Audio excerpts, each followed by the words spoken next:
Pak Prabowo ini ya cara berpikirnya nggak jauh dari Pak Harto. Kalau Anda pakai pola sepulgar Orde Baru, yaitu Anda sedang tanda kutip ya menjatuhkan diri Anda sendiri. Kalau di 98 itu orang butuh berbulan-bulan untuk sampai pada satu titik kulminasi keresahan itu, ini hitungan hari bisa terjadi. Kalau di era 98, Soeharto membutuhkan 32 tahun untuk kemudian orang merasa jenuh itu, sekarang tuh nggak butuh berapa banyak keluarga Pak Prabowo yang masuk dalam dunia politik. Hashim aja pegang berapa peranan, gubernur BI. Kan itu juga ponakan Pak Prabowo. Betul. Kalau kekuasaannya ditopang oleh keluarganya juga, Anda sedang tidak membela kaum lemah. DPR itu sekarang jauh lebih berfungsi sebagai juru bicara pemerintah. DPR-nya yang kurang lebih sama seperti anggota DPR zaman Orde Baru. Datang, duduk, diam, dengar duit. Kalau saya berminat dengan kekuasaan itu, tidak di eramu. 80% yang bersama dengan Pak Prabowo itu sekarang adalah hasil dari puji-pujian.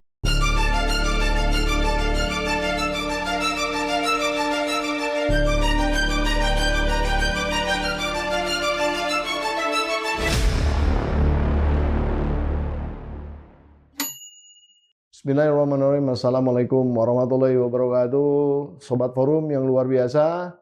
Kembali nonton lagi PhD 4K podcast hanya di sini, kritis, kreatif, konsisten dan kocak bersama saya Pembina Hidayatullah. Tidak lupa kita ucapkan selamat merayakan Idul Adha. Taqabbalallahu minna wa minkum. Semoga segala amal ibadah kita diterima oleh Allah Subhanahu wa taala. Tapi juga kita jangan lupa nih, mendekati Juni atau Juli, informasi yang kita dapatkan adalah akan terjadi perhelatan di masyarakat yang melihat persoalan ekonomi akan semakin memburuk.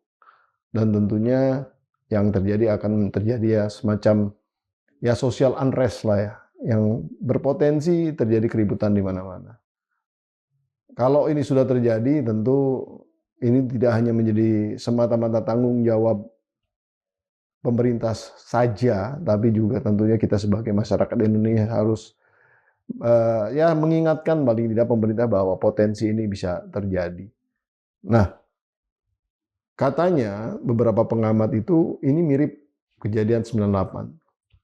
Nah, saya ingin membahas ini bersama seseorang aktor juga di 98 dan sekarang sudah menjadi pengamat, sahabat saya Bung Ray Rangkuti, luar biasa udah di studio nih. Jadi kenapa kok senyumnya agak sedikit kurang? Bicara 98 harusnya bicara keberhasilan Bung Ray dan kawan-kawan dong, harusnya kan. Nah, ini kan kita ingin melihat secara perbandingan. Katakanlah, apa sih yang menjadi hal-hal yang ada di 98 gitu kan, dan kemudian sekarang ada di tahun sekarang. Atau apa yang membedakan antara sekarang dengan 98.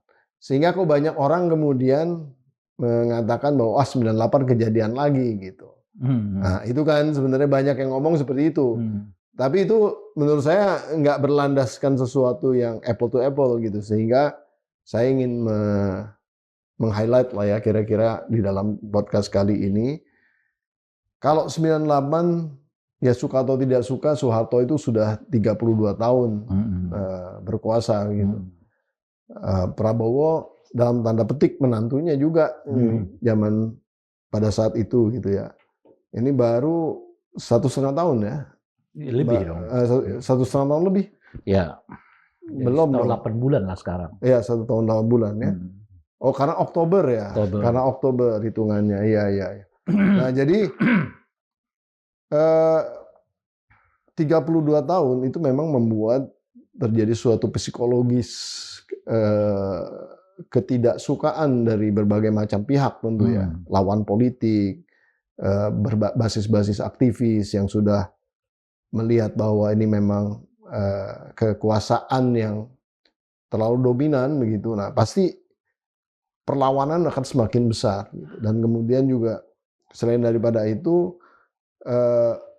tingkah pola daripada keluarga Pak Harto pada saat itu ya udah mulai kelihatan ingin menguasai bisnis, ingin kemudian masuk ke mana-mana, di lini pemerintahan pun masuk juga.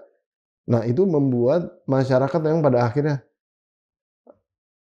enough is enough gitu loh. Kalau istilahnya Cak Nur tuh, Pak Harto tuh sudah warak lah gitu ya, sudah kenyang gitu ya kan. Masa mau terus-terusan gitu kan. Akhirnya terjadilah konsensus bahwa memang ya elit berhasil meminta Pak Harto turun gitu. Walaupun secara gerakan masyarakat terjadi gitu pergolakan pendudukan di DPR, tekanan-tekanan mahasiswa dan lain-lain. Jadi bagi sekelompok mahasiswa, tentu aktivis mahasiswa ini nggak pernah ada yang mau bilang, oh kita yang menyebabkan 98 gitu. Di lain pihak, elit-elit nasional bilang, oh kita yang meminta Pak Harto turun gitu kan. Di lain pihak lagi banyak ekonom melihat gini, oh ini Amerika yang ngejatuhin Indonesia gitu. Jadi sebetulnya yang mana gitu, dan korelasi di dalam konteks keadaan sekarang seperti apa? Silakan Bung Rey, kita bahas. Ya yang mana ya tentu rakyat Indonesia, karena boleh sebut dari semua rakyat Indonesia, dari semua lapisan masyarakat Indonesia itu dengan berbagai ekspresinya, memang sudah pada tahap menginginkan Pak Harto untuk mundur.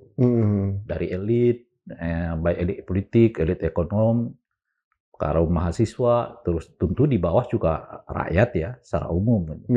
Itu yang membuat gerakan 98 itu besar sekali gitu ya. Dan misalnya begini, waktu kita di DPR itu kan nggak putus-putusnya itu makanan kan datang dari masyarakat dalam kondisi yang sangat ekonomi yang sangat tidak bagus kan. Tapi makanan di DPR itu bertumbuh. Dari mana itu ya? Dari ibu-ibu rumah tangga yang tidak ada yang mengorganisir. Nggak ada yang mengorganisir. Jadi memang empatinya mereka. Empati aja. Ada keinginan untuk itu ya bersama lah ya, membersamai gerakan mahasiswa itu. Nah oleh karena itu kalau disebut siapa sih sebenarnya yang meminta Soeharto turun, ya seluruh saya sih rakyat Indonesia yang menginginkan hal itu terjadi gitu. Nah, oleh karena itu ya saya benar bahwa sudah semestinya tidak ada satupun kelompok dari masyarakat kita yang mengklaim bahwa mereka lah yang membuat yang paling berjasa gitu ya. Kan ya mahasiswa ada jasanya, ya elit-elit yang Anda sebutkan tadi juga ada jasanya.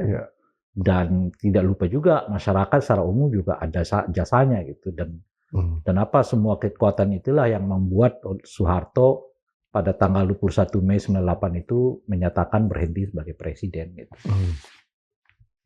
Ya, kalau sekarang ini bagaimana? Apakah ada saya sering menyebutnya begini ya.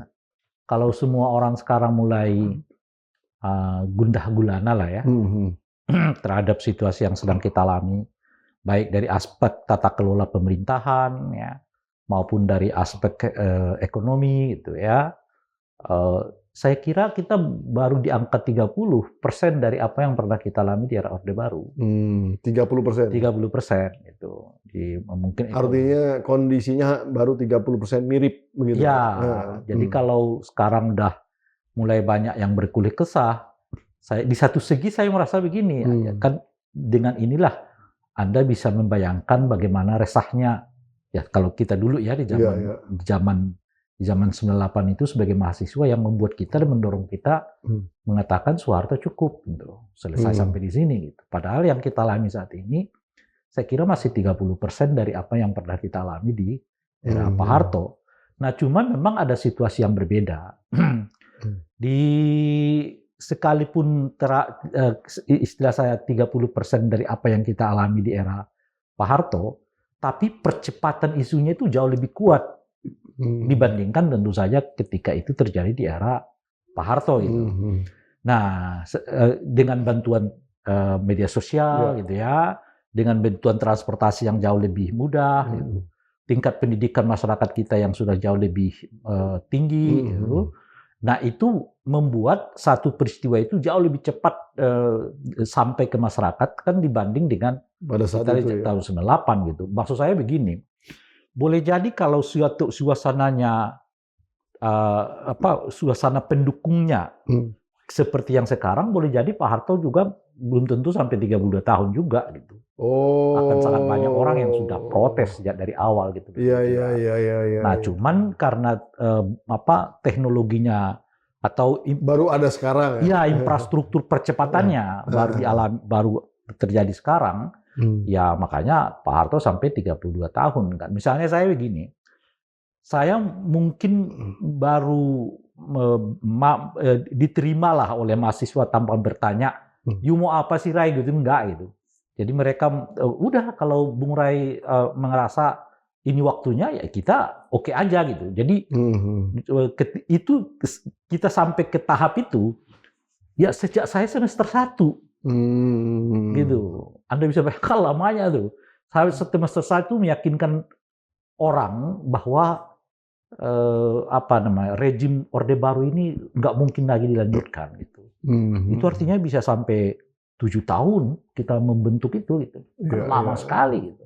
Dan di era begitu menuju demonstrasi menuju Keme itu bukan sehari 2 hari digalang. Saya sendiri keliling dulu tuh 7 bulan 8 bulan sebelumnya dari kampus ke kampus, buat dulu di kampus ini, di kampus ini, di kampus ini gitu. Sampai kemudian puncaknya adalah menduduki gedung DPR itu. Jadi bukan cepat gitu. Nah, itu yang menurut saya secara sosiologis lah yang membedakannya dengan era sekarang. Era sekarang ini karena ada infrastruktur percepatannya bisa sangat cepat, dalam hitungan 1-2 hari aja bisa sangat banyak.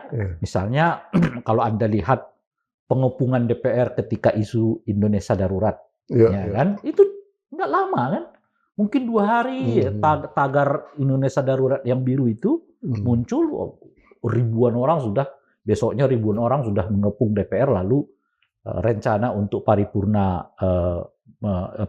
menerima putusan Mahkamah Agung setelah ada putusan Mahkamah Konstitusi itu akhirnya batal.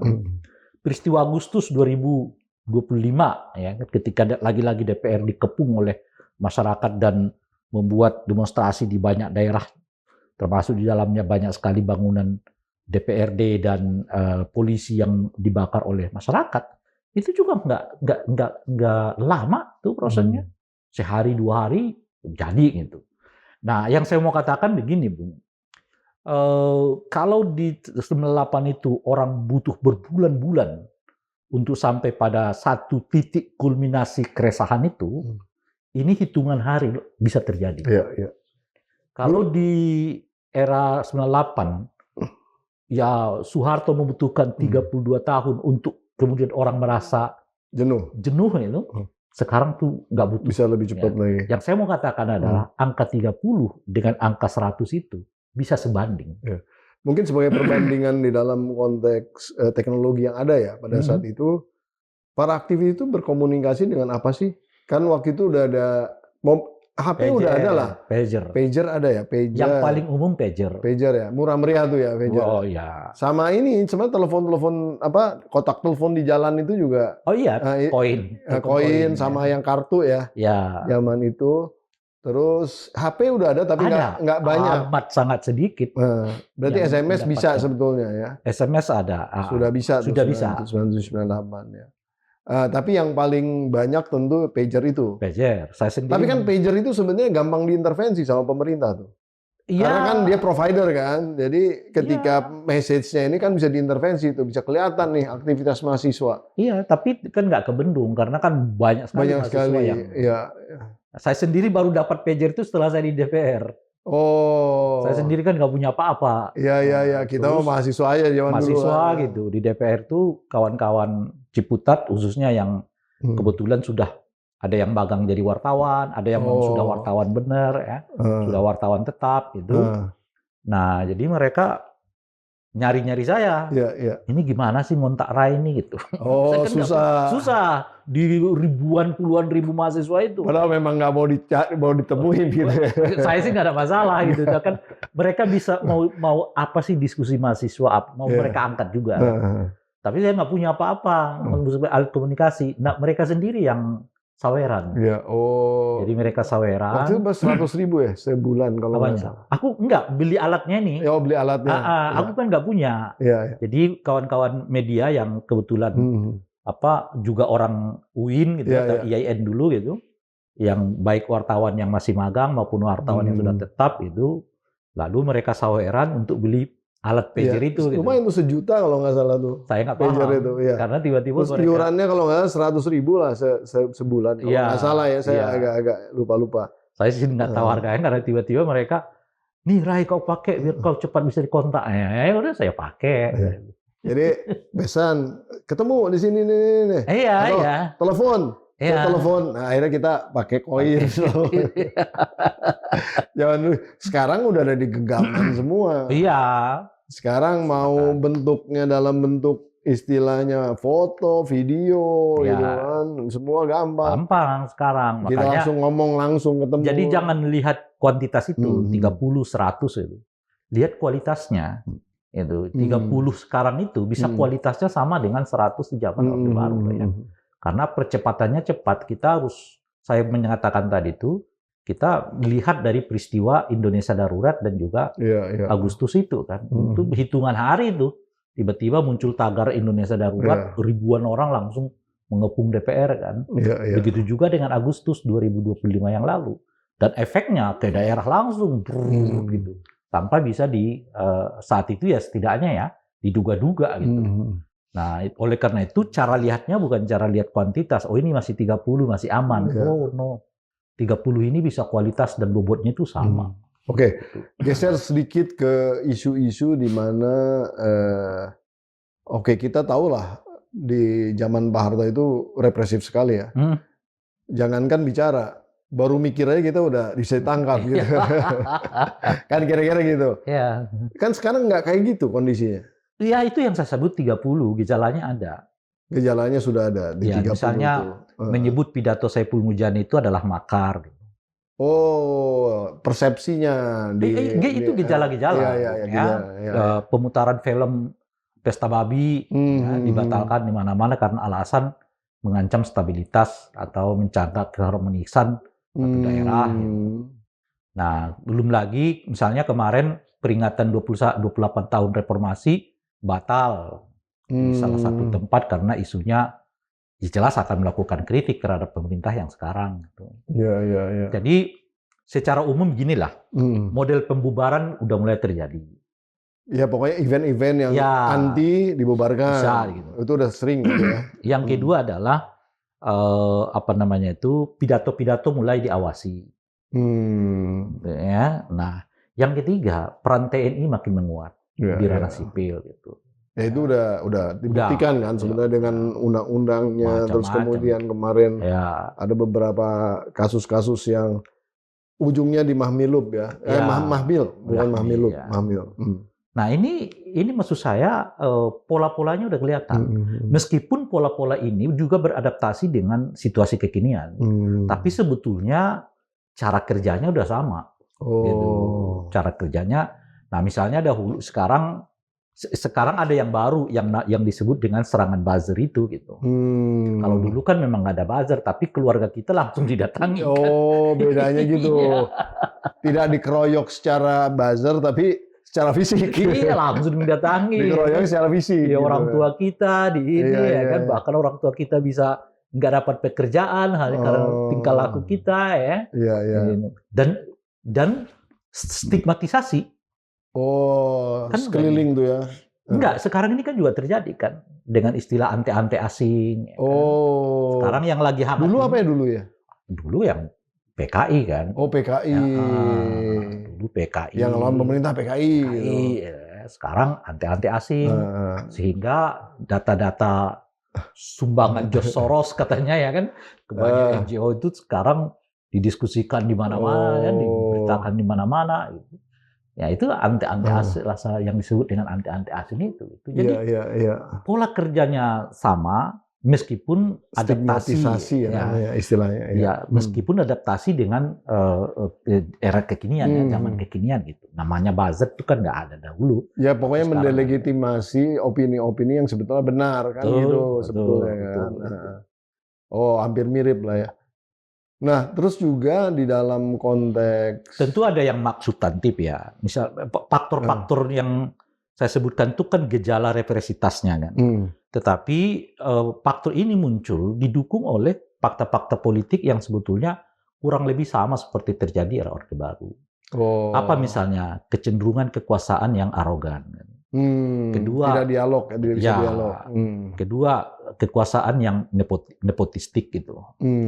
Nah, dan nepotisme ini nggak hanya terjadi di tingkat nasional loh ya, sampai ke daerah juga. Ya kan Anda tahu kemarin misalnya peristiwa di Kalimantan Timur, salah satu isu yang mencuat itu adalah soal nepotisme di Kalimantan Timur kan.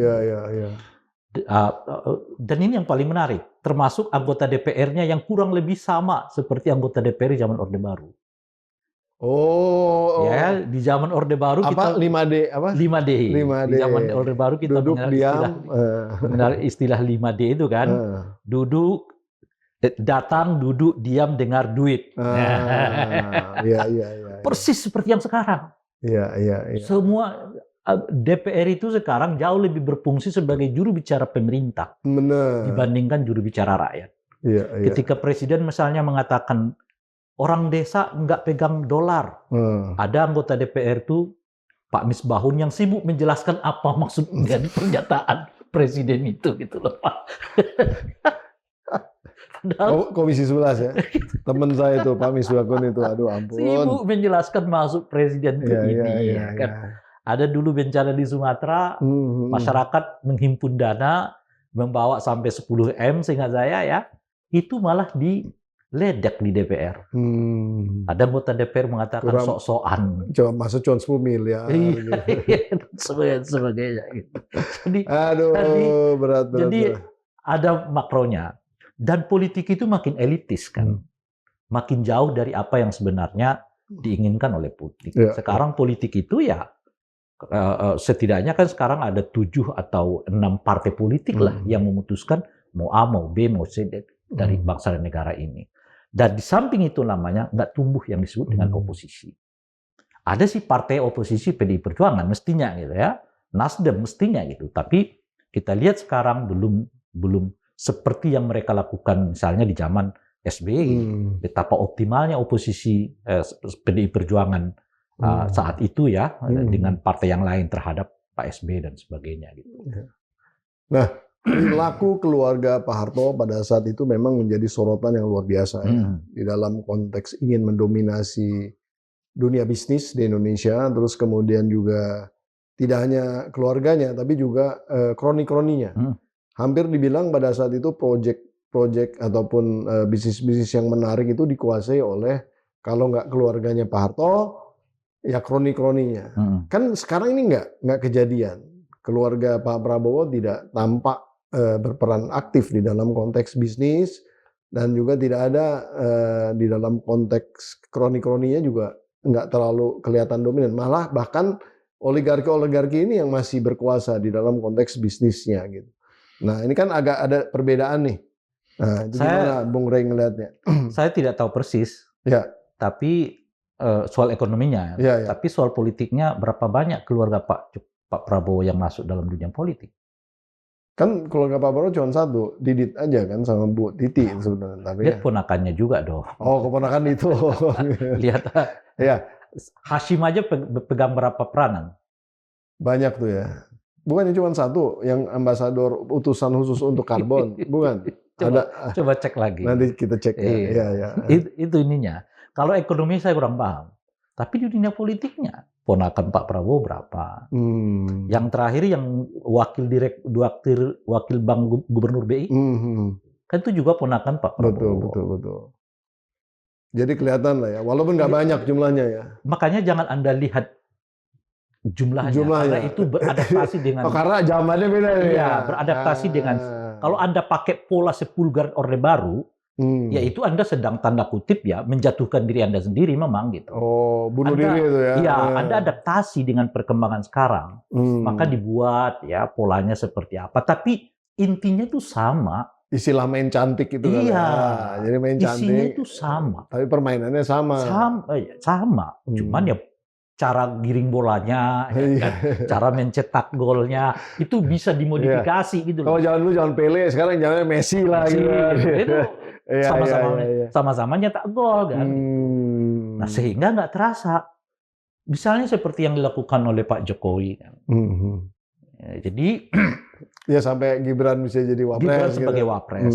Lalu apa yang dilakukan? Diubah definisinya oleh mereka yang mendukung Gibran. Bahwa yang disebut dengan dinasti itu harus ditunjuk langsung. Tapi kalau melalui pemilu itu nggak disebut dengan dinasti. Anda tinggal ubah definisinya. Tapi kan perilakunya sama. Apa perilaku yang sama? Keluarga Anda berkuasa sejak sewaktu Anda sedang berkuasa juga. Yang secara umum itulah yang disebut dengan dinasti politik. Lalu itu dipersempit oleh mereka yang dukung Gibran. Ya kalau dipilih langsung kan bukan dinasti. Itu. Gitu loh kira-kira. Jadi rakyat yang harus bertanggung jawab karena milih langsung. Padahal di daerah-daerah juga sama, dipilih langsung juga kan. Iya, itu dia. Tapi tetap aja ketika keributan di Kalimantan Timur itu terjadi, ya rakyat juga turun juga. Nah itu dia. Bahkan sebenarnya kata-kata rakyat itu yang milih dan rakyat yang harus bertanggung jawab itu bisa bahaya loh. Bisa menjadi trigger percepatan tadi juga sebetulnya kan. Makanya satu segi saya diam-diam aja dalam pengertian akhirnya kan kalian lihat sendiri efek dari yang kita udah ingatkan dari dulu. Ini hanya akan menimbulkan kekacauan demokrasi kita. Ya Anda mau ubah definisinya ininya sebab untung-untungnya kemudian kekuasaan itu akan berada di tangan mereka sementara Anda sibuk membuat definisi-definisi baru atas kelakuan yang seperti itu dan Anda akan sulit untuk mengubahnya. Kita selalu butuh peristiwa besar untuk mengubah sesuatu. Nah, itu yang saya khawatirkan kondisi yang sekarang, Bung. Khususnya apa? Khususnya pelibatan TNI di ranah sipil yang makin meluas ini. Begitu itu terjadi, akan sangat sulit menariknya kembali. Dan selalu butuh peristiwa-peristiwa besar untuk membuatnya, untuk mengkonstruksi ulang peristiwa-peristiwa itu. Dan masa kita begitu terus, menurut saya. Peristiwa Agustus 2025 yang lalu, kan belum ada kelihatan efeknya sekarang. Tim reformasi yang dibentuk oleh polisi, oleh presiden, hasilnya ya begitu-gitu aja. Nggak kelihatan apa yang substantif dari revisi undang-undang reformasi institusi polisi ini. Gitu. Hampir dibilang nggak ada semua yang tercapai.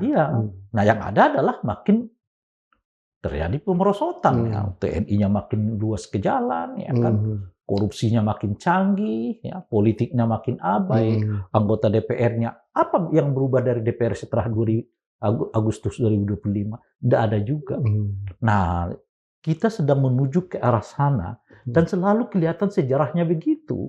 Kenapa gitu? Karena menariknya ini selalu butuh situasi yang sangat besar gitu.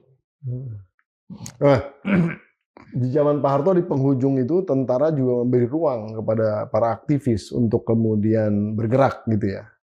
Memberi ruang saya bilang ya. Enggak itu. Karena kita juga mensinyalir bahwa saya nggak tahu benar atau salah tapi analisa saya secara pribadi itu bahwa pada saat itu tentara itu memang sudah juga ngerasa Pak Harto ini udah selesai juga gitu. Jadi kasih ruang lah. Saya nggak tahu nih persisnya, nanti bisa dikonfirmasi. Nah sekarang ini di mana? Posisi tentara masih kuat kah membackup rezim atau bagaimana? Aku melihat kalau tentara ini sekarang tanda kutip ya sedang euforia kembali ke apa yang pernah mereka istilahnya itu ya alami di era Orde Baru itu, yaitu masuk ke ranah sipil untuk istilahnya itu ya. Berperan lagi. Dua fungsi, kalau zaman dulu kan dua fungsi, sekarang multifungsi katanya. Ya, apalah istilahnya gitu. Nah, pertanyaannya adalah apakah itu by design keseluruhan ini atau seperti apa gitu. Masuk ke ranah sipilnya sih menurut saya itu by design. Buktinya buktinya dengan meloloskan undang-undang TNI yang mengubah keterlibatan militer dari 10 menjadi sekitar 16 atau 17 tempat sekarang, meskipun faktanya udah lebih dari itu. Karena kalau Menhan mengatakan TNI juga nanti bisa jadi tukang khotib, dari dai. Sekarang kelola MBG, ya, kelola Koperasi Merah Putih, macam-macam dan sebagainya. Kalau peran informal kan apa aja bisa, tapi kalau peran formalnya kan sebenarnya yang dipertanyakan. Justru informal itu juga yang perlu Anda perhatikan. Jadi bukan hanya formal, tapi informal masuk MBG. Itu kan informal dan mestinya nggak boleh terjadi. TNI itu hanya melakukan apa yang semestinya diperbolehkan untuk mereka secara aturan. Karena melibatkan mereka ke ranah sipil itu harus ketat. Itu ketentuannya tuh. Jadi nggak boleh yang Anda sebut tadi itu informal itu nggak boleh. Nggak ada pekerjaan informal bagi TNI. Semua jadi formal. Semua formal, semua harus ditentukan oleh undang-undang. Bukan hanya sekedar aturan tentara atau kepres, nggak bisa. Itu harus melalui peraturan perundang-undangan gitu. Nah, kenyataannya kan enggak gitu. Nah, tapi pertanyaannya tadi, apakah masuknya TNI ke ranah sipil itu by design? Masuknya iya gitu. Tapi dengan merambah kemana-mana ini, apakah itu sudah desain yang di skenario sejak awal? Saya kurang yakin. Justru yang saya lihat sekarang ini kayaknya tentaranya boleh jadi main sendiri-sendiri gitu loh, Pak. Masuk sini, masuk sini, masuk sini, masuk sini. Kalau polanya ternyata main sendiri, di atasnya ini nggak ada, katakanlah misalnya semacam pengendali, pengingat macam-macam, lama-lama ya mereka sendiri yang akan bentrok. Yang ke sini masuk ke sini, yang ini masuk ke sini, yang itu masuk ke situ, dan seterusnya. Itu yang saya sebut tadi. Begitu itu masuk, menariknya kembali ini butuh situasi yang sangat apa ya? Ya extraordinary lah. Iya. Extraordinary ya. Nah, TNI saya kira membacanya ketika masyarakat kita mulai agak jengkel lah ya dengan polisi gitu ya. Lalu kekosongan peran polisi yang dianggap untuk melakukan pengamanan itu, situasi psikologik itu yang mendorong tentara melihat peluang untuk mereka kembali masuk ke ranah sipil ini gitu. Bukankah itu juga sesuatu yang positif agar kemudian terjadi balance dari peran dominasinya polisi yang tidak berlebih? Positif itu kan karena pemerintahnya khususnya di zaman Pak Jokowi ya tidak melakukan pembenahan polisinya. Gitu. Jadi ibaratnya. Jadi bukan karena dibuat jadi ada kompetisi terus kemudian jadi lebih baik. Itu tidak boleh dibuat kompetisi dong antar lembaga negara kan. Jadi kalau kita sekolah ya kan, karena Anda cuma nilainya 50 ya kan, nanti ditambah raih supaya 100 kan nggak bisa begitu. Nilaimu, nilaiku. Bukan minus 5 sama 10 ya? Bukan. Iya, jadi kalau Anda 50, ya Anda harus belajar lagi supaya sampai ke angka 70-80 gitu. Bukan maksudnya bukan minus 5 sama 10, padahal jawabannya sama. Kalau itu lain lagi. Itu urusannya lain. Oke, tentara kondisinya seperti itu. Nah, sekarang ini, kemarin itu kan sebetulnya, mohon maaf nih, di dalam pemilu, adanya peran penguasa di dalam konteks membagi-bagi bansos itu adalah sesuatu yang menjadi booster utama ya dalam konteks elektoral. Saya rasa nggak ada yang menafikan itu. Semua bahkan tidak ada denial ya, tidak ada yang kemudian mengatakan ini tidak benar gitu. Jadi itu memang program pemerintah Pak Jokowi pada saat itu dibagikan memang diperlukan karena gitu kan. Nah, pertanyaan saya, kalau misalnya rakyat ini memang mudah istilahnya ditenangkan di dalam konteks perutnya, kan bansos pemerintah masih memungkinkan, masih mempunyai senjata namanya anggaran. Ini beda banget dengan 98 soal. Kondisinya agak benar-benar berbeda. Nah, sekarang ini kita masih bisa kemudian melakukan intervensi dalam konteks itu. Dan mengingat ya rakyat Indonesia ini memang levelnya hanya di situ saja, di dalam konteks pendidikan, di dalam konteks ekonomi gitu ya. Mereka masih di sebagian besar di level bawah. Ya cukup senang dininabobokan dengan itu gitu. Nah, kalau kemudian yang bergerak hanya kelas menengahnya tanpa didukung oleh kelas bawahnya, yang tadi sudah diselesaikan dengan bansos, saya secara pribadi melihatnya nih agak berbeda dengan 98 karena terjadi keseragaman antara kelas menengah dengan kelas di bawah. Gitu. Nah, apakah menurut Bung Rey pemikiran sama? Artinya sebenarnya isu 98 ini kejadian lagi ini sebenarnya nggak akan kejadian gitu karena pemerintah senantiasa bisa mengintervensi dengan program-program seperti itu. Ya, kalau yang saya khawatirkan mereka, khususnya elit ini ya, lalai dengan menganggap bahwa dengan bansos itu akan selesai kok. Itu keliru. Tapi paling tidak meredam. Yang saya mau katakan begini, itu keliru secara strategik, betul. Lebih keliru lagi secara substantif. Gitu. Taktikal ya. Iya. Kenapa bisa keliru? Pertama begini, Anda juga jangan samakan masyarakat kita di era Orde Baru dengan orang sekarang.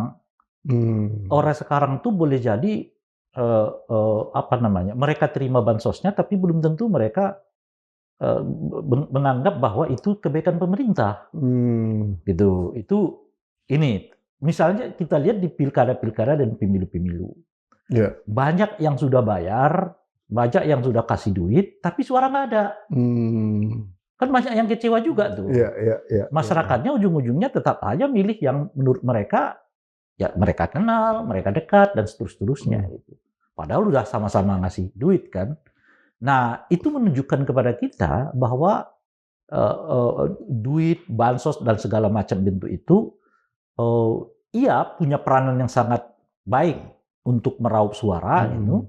Tetapi ingat juga ada pertumbuhan kesadaran publik. Itu yang saya sebut tadi soal strategik. Artinya yang saya mau katakan boleh jadi Anda sedang menunda saja. Mungkin tidak tahun ini, bisa jadi tahun depan. Apalagi kalau kemudian stoknya untuk itu nggak ada lagi gitu loh, Pak. Cuman ngasih bantal supaya tidur bentar, nanti bangun lagi. Iya, bulan ini ada selamat, bulan depan gimana? Iya. Bulan depannya lagi gimana? Bulan depannya itu yang saya sebut Anda keliru secara taktikal bahwa dengan memberi bansos macam-macam Anda merasa bahwa masyarakat kita udah selesai, Anda bisa keliru tanpa Anda perbaiki yang kedua. Apa itu ya? Keliru secara substantif itu. Sebab apa gitu? Sebab yang substantif itu adalah perubahan yang diinginkan oleh masyarakat. Sebetulnya kalau Anda masuk ke substantifnya, yang pertamanya ini nggak perlu. Yang bansos macam-macam itu, ya kan nggak perlu harus jor-joran karena itu sangat tergantung juga pada kemampuan keuangan negara kan gitu ya. Nah tapi kalau Anda perbaiki ini, misalnya apa? Misalnya polisinya diarahkan orang makin baik kan, ya kan. Lalu tidak ada intimidasi macam-macam. Tidak, demokrasi kita makin berkembang, ya, kebebasan berpendapat benar-benar dijamin. Segala-galanya lah, seperti yang kalau Anda bacakan di media sosial banyak keluhan-keluhan masyarakat kita itu betul-betul Anda jaga, gitu. Saya kira ini jauh lebih apa istilahnya itu ya, lebih kuat untuk membentengi dari apa yang disebut peristiwa 98 dan jauh lebih penting dari itu adalah Anda benar secara substantif. Memang problemnya ini yang Anda harus selesaikan gitu loh. Nah tapi kalau bansos-bansosnya terus Anda lakukan, oh iya, tapi Anda jangan lupa percepatan teknologi, percepatan informasi membuat orang juga sadar bahwa hari ini dia terima bansos, besoknya terjadi itu gitu loh, Bah. Dia nggak suka gitu. Hari ini dia terima bansos, tiba-tiba jalan di depan rumahnya yang sudah biasa dia tiba-tiba berdiri bangunan koperasi. Ya kan kejadian tuh hari ini kan. Satu jalan di mana saya lupa yang mestinya lurus tiba-tiba di tengah-tengahnya sudah ada bangunan koperasi. Nah oleh dandimnya disuruh muter aja kata dia. Itu maksud saya. Sekarang Anda kasih bansos macam-macam, tapi kan saluran desa irigasi nggak pernah diperbaiki lagi nih selama 5 tahun, selama era Pak Prabowo. Misalnya begitu tuh ya kan. Nah, dan usia dari bansos ini nggak akan lama. Anda nggak mungkin bansos itu bisa. Nyampe nggak kira-kira sampai 2029? Oh, saya nggak tahu. Yang saya mau nggak, katakan. Maksudnya kira-kira pola-pola begini bisa bertahan sampai 2029 nggak? Dugaan saya akan dipakai terus. Supaya bisa bertahan. Iya, itu kan kelihatan kalau mereka nggak memperbaiki persoalan, substansi persoalannya, memang itu caranya yang akan dipakai. Iya, itu caranya yang akan dipakai.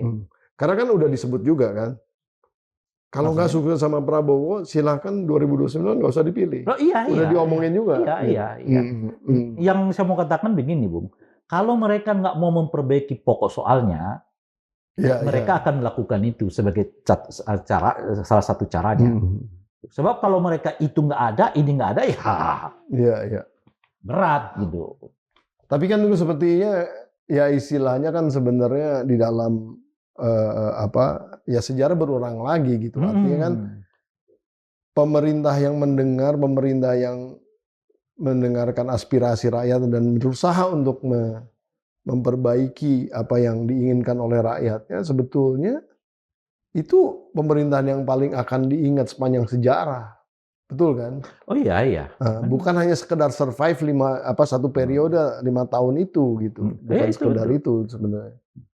Saya rasa harusnya Pak Prabowo sadar bahwa kalau dia ingin menjadi pemimpin yang besar, pemimpin yang diingat dalam sejarah, ya menjadi itu gitu.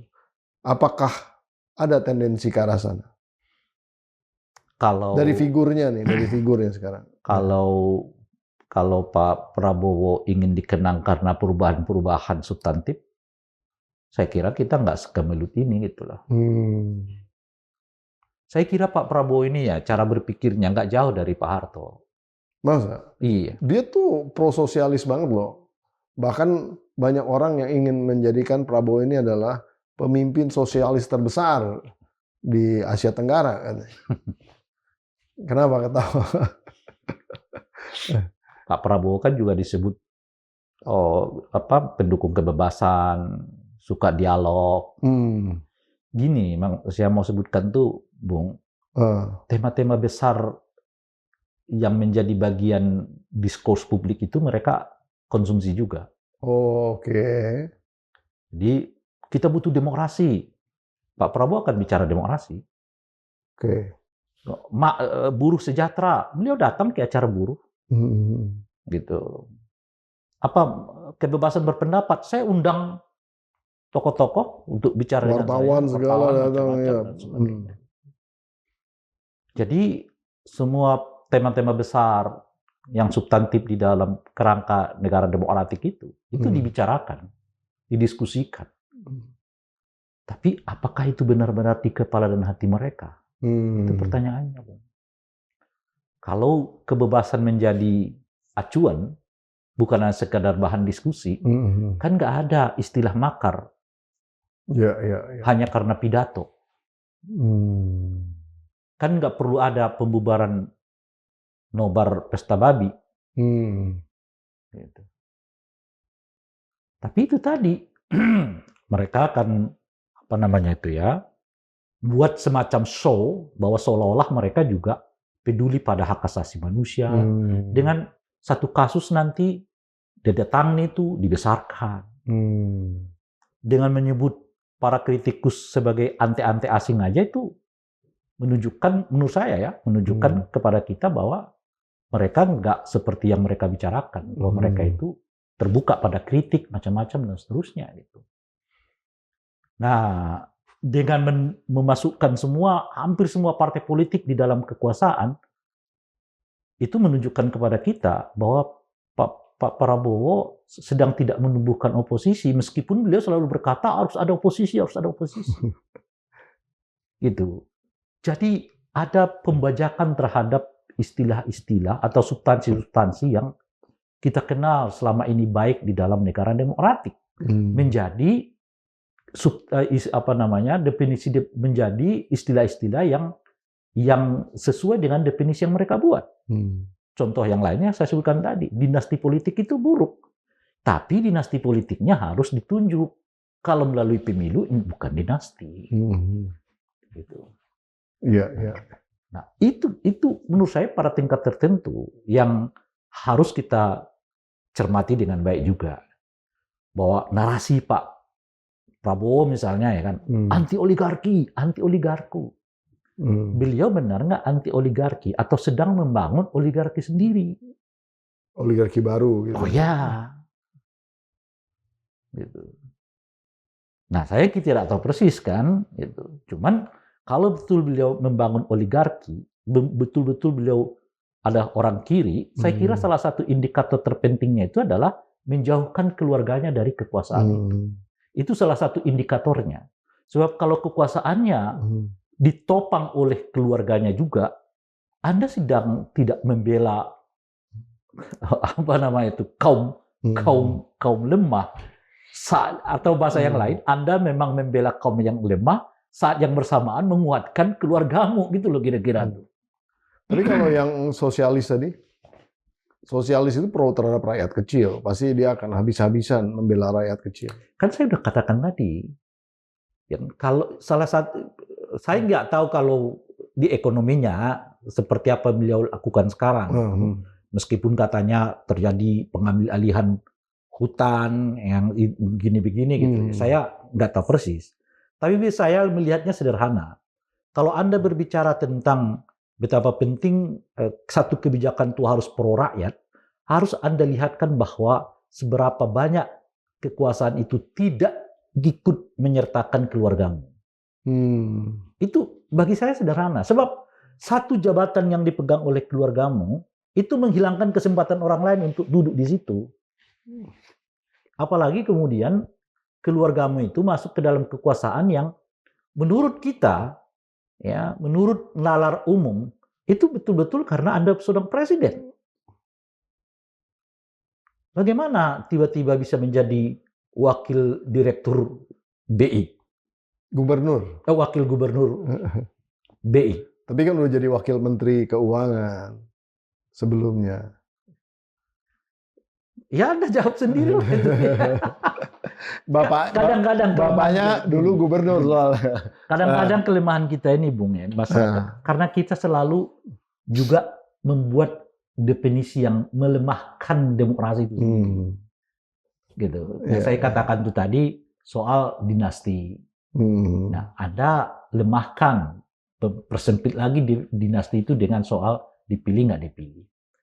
Bagi para politisi, jangankan dibuat sempit, dibuka terlalu luas aja pun, itu peluang bagi mereka tetap masuk. Nah, oleh karena itu mestinya kita di masyarakat umum ini bukan membuka peluangnya kepada mereka. Kalau bisa dipersempit, kita persempit lagi. Apa kita nggak pernah belajar beribu kali dari sejarah di mana para politisi lubang kecil aja dia bisa masuk. Nah, salah satu itu yang saya, kan dia pernah gubernur. Pernah wamen. Bapaknya pernah gubernur. Makanya apakah kita nggak buat kita persempit saja? Tunggu aja lah nanti setelah Pak Prabowo. Apakah bertahan atau tidak, bagaimana hasilnya dan lain-lain. Sebagainya. Oke. Nah, kalau seorang sosialis yang peduli terhadap rakyatnya gitu, tentu dia akan tercermin dalam gaya hidupnya ya. Itu yang saya sebut tadi. Bukan, maksudnya gini, kalau dia kaya raya, tapi dia seorang sosialis, pasti dia sederhana. Itu yang saya sebutkan tadi. Udah belum sempat. Ya itu satu hal yang lain. Kan kekayaan itu tidak pada dirimu bisa. Betul. Tapi bahwa Anda menempatkan keluargamu, Anda sedang membangun bisnis sendiri. Pak Harto, tidak, kalau Pak Harto sendiri secara personal, kan kelihatan sederhana. Tapi keluarganya, Jokowi, lebih sederhana lagi. Lebih sederhana lagi. Kalau Anda mau mengatakan itu menurut saya. Makanya saya nggak melihat lagi-lagi data-data bisnisnya, ya, kemudian perambahan beliau di dunia bisnis. Tapi dari dua hal yang Anda sebutkan tadi, gaya personal dia sendiri, plus juga dengan kekuasaan yang ditopang oleh keluarganya, lagi-lagi seperti yang saya sebutkan tadi di awal, bahwa definisi tentang sosialis, definisi tentang pro rakyat, definisi tentang demokrasi, definisi tentang apalagi itu ya, kebebasan berpendapat, macam-macam, itu akan mereka perbincangkan terus-menerus juga, tapi menurut selera mereka gitu loh. Iya. Perspektifnya beda. Iya, gitu. Nah, sekarang adalah di level sebelah sana, di bidang sebelah sana, bagian sebelah sana ya. Itu ada aktivis mahasiswa dan aktivis buruh, di mana biasanya mereka menjadi motor-motor pergerakan jalanan lah. Nah, pertanyaannya sekarang, aktivis buruh udah mulai dirangkul nih sama rezim. Teman kita bahkan jadi menteri gitu ya. Saya nggak mau mengkritisi di dalam konteks itunya, tapi apakah akan jadi mandul nih gerakan aktivis buruh? Tapi kalau mahasiswa gimana? Nah, itu berapa banyak konsolidasi yang sudah terjadi di dalam konteks menjadikan 98 kembali lagi. Gitu. Ini yang saya sebut tadi, mereka keliru secara strategik. Kalau mereka menganggap bahwa situasi sekarang ini ada simbol-simbolnya. Oh, angkat aja dia simbol buruh, angkat aja dia simbol petani, angkat aja dia simbol agamawan. Iya. Masa kita ini sekarang tanpa simbol. 2-3 hari muncul tokoh baru. Iya ya. Sekarang itu begitu. Lagi-lagi ada leader baru, ada leader baru. Lagi-lagi saya harus sebutkan peristiwa Agustus itu nggak ada tokohnya yang menonjol. Orang datang berdasarkan media sosial aja. Ini apakah kemudian dengan mengangkat saudara Jumhur sebagai Menteri Lingkungan Hidup teman saya akan membuat kelompok-kelompok buruh diam? Formalnya iya. Tapi kan buruh ini bukan identitas buruh itu kan bukan hanya sebagai buruh, dia juga anggota pengajian, dia juga anggota ini, anggota itu dan seterusnya gitu. Di buruhnya dia akan bersikap seperti organisasi buruh. Tapi kalau dia jadi anggota pengajian, anggota ini, dia akan ikut sana. Dan itu yang saya sebut cair ini semua, Bung. Nah, itu yang saya sebut tadi.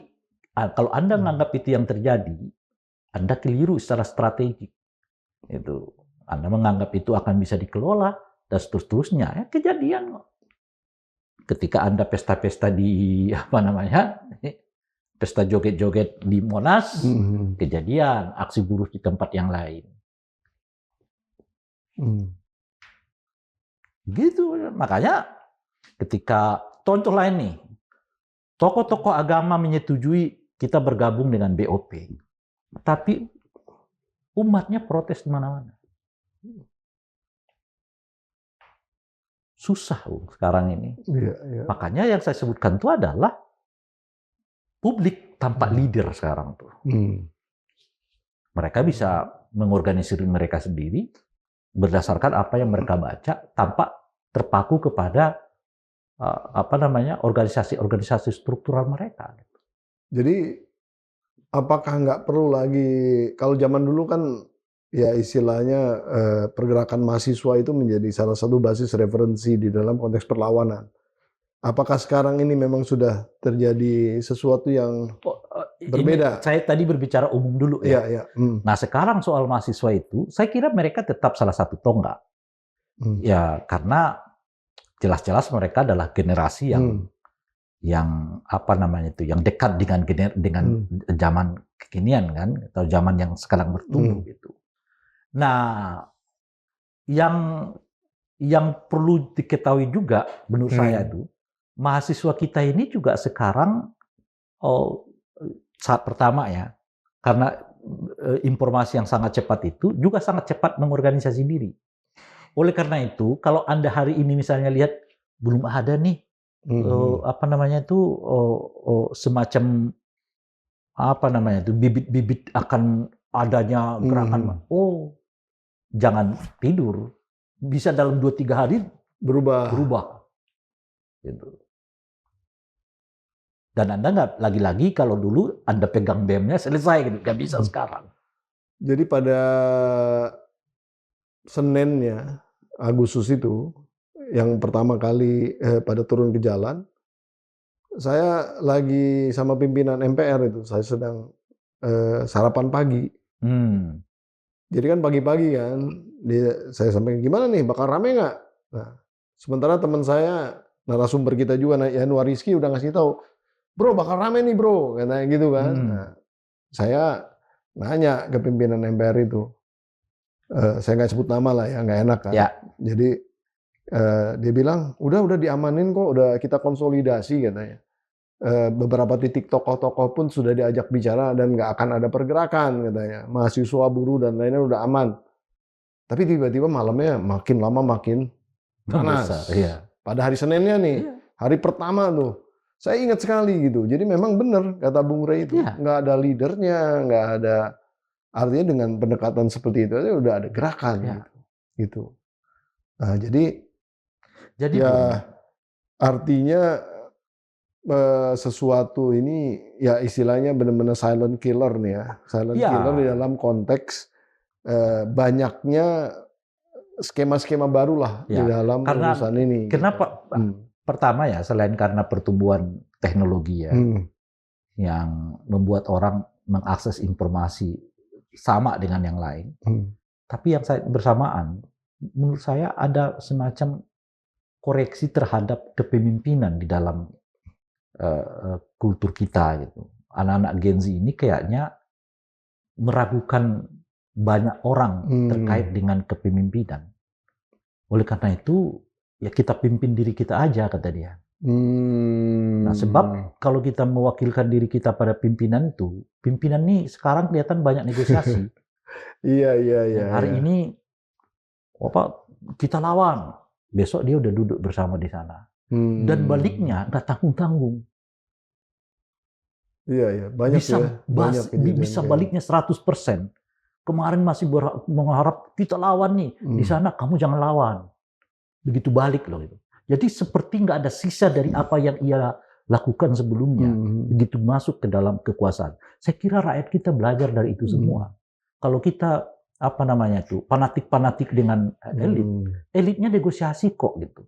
Oleh karena itu pimpin dirimu sendiri, bawa dirimu sendiri, bentuk komunitasmu yang nggak perlu panjang-panjang komunitas itu. Ya komunitas untuk hari ini ya hari ini, besok kita buat lagi komunitas yang lain untuk isu-isu yang lain dan seterusnya gitu. Jadi di satu segi ada media sosial yang membantu percepatan pengumpulan massa gitu. Saat yang bersamaan masyarakat merasa bahwa lebih baik kita pimpin diri kita sendiri. Kita ketemu pada isu yang sifatnya temporal lah. Bahwa hari ini kita misalnya bicara call, ya udah kita minta call harga barang diturunkan. Besok kita beda lagi. Gitu. Dan itu terjadi tentu saja. Nggak ada trust terhadap yang disebut dengan pemimpin itu. Ya karena memang itu yang terjadi di banyak peristiwa yang kita alami hari ini gitu. Kemarin masih bicara soal begini, begono, tiba-tiba masuk ke sana. Dan itu kita alami, Bung. Bahkan seperti saya yang belum pernah kepada kekuasaan ini ya masuk.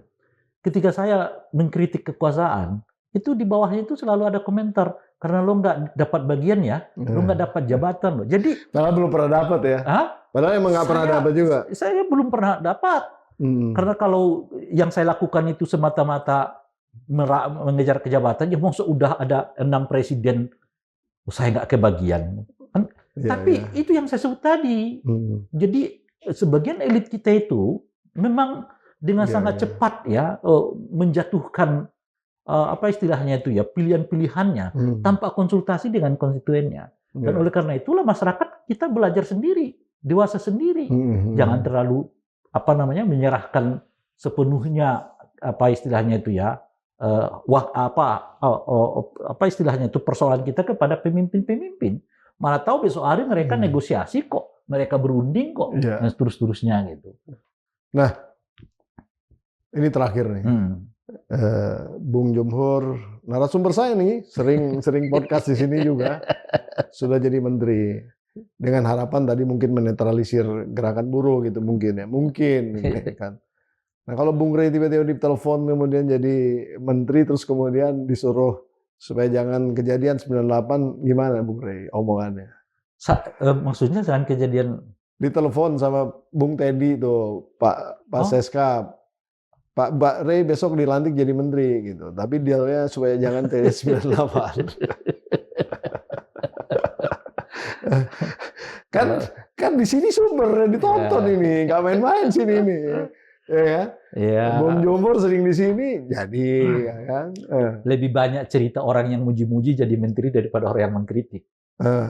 Saya kira perbandingannya 80-20%. Yeah. Kalau Anda jadi menteri, Anda harus sering muji. Kans untuk jadi menterinya itu 80%. Ketimbang hanya mengkritik, kans menterinya itu cuma 20%. Oh, kira-kira gitu ya? Enggak, ini analisis sosial. Analisis sosial. Artinya gini loh, kalau saya melakukan ini karena saya ingin masuk ke dalam, misalnya gitu ya. Mending muji-muji. Lebih baik saya muji-muji, karena muji-muji itu kans masuk ke dalamnya itu jauh lebih besar. Kalau kita buat skalanya, 80% yang bersama dengan Pak Prabowo itu sekarang adalah hasil dari puji-pujian gitu loh. Paham maksud saya? Iya, iya. Mungkin ada 20% yang kritik lalu masuk. Jadi kans untuk masuk itu hanya 20%. Iya, tapi ada kans loh. Ada 20% ya bagi orang yang melakukan kritik. Tapi kalau Anda mau cepat, Anda harus puji-puji. Karena 80% orang yang bersama dengan Pak Prabowo sekarang ini adalah orang yang bersama Pak Prabowo dan atau orang yang muji-muji. Itu analisis sosial ya. Nah, yang kedua kalau yang terkait dengan analisis sosial politiknya menurut saya ya. Yang kedua kalau ditanya, Bung Rey masuk nggak ke kekuasaan? Kabinet lah. Ya, saya akan mengatakan kalau saya berminat dengan kekuasaan itu tidak di eramu. Gitu. Jadi menolak. Iya, itu tidak. Iya. Pokoknya tidak mau di era sekarang. Iya, tidak di eramu. Jadi lebih baik mendorong 98 kejadian lagi. Terus kalau dia tanya gimana cara supaya ya perbaiki dirimu. Iya. Sebab masalahnya ada pada dirimu. Saya juga kalau Anda tanya saya, nggak usah soal menteri macam-macam lah misalnya. Apa solusi supaya peristiwa 98 misalnya nggak akan terjadi lagi? Jawaban saya, Anda harus berubah. Iya. Terima kasih Bung Rey. Nggak kerasa 1 jam loh kita ngobrol nih, luar biasa.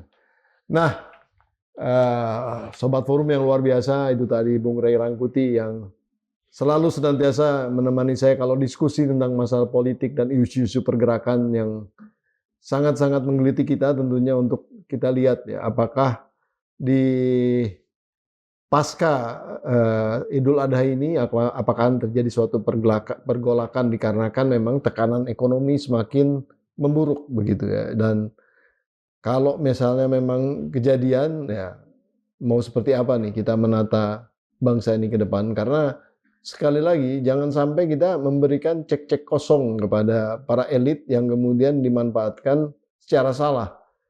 Seyogianya ini adalah momen di mana kita benar-benar tidak hanya mereformasi, tapi benar-benar merubah total di dalam konteks bagaimana kita membangun bangsa ini ke depan. Kalau itu kejadian, kalau enggak pun, ya kita lihat lagi. Mudah-mudahan pemerintahan bisa lebih dialogis, lebih empati, dan nampaknya Bung Rey juga nggak mau diajak di dalamnya nih. Oke. Pada akhirnya waktu juga yang membatasi kita, mudah-mudahan kita bisa berjumpa lagi di episode berikutnya PhD 4K, podcast hanya di sini, kritis, kreatif, konsisten, dan kocak. Wassalamualaikum warahmatullahi wabarakatuh. Luar biasa.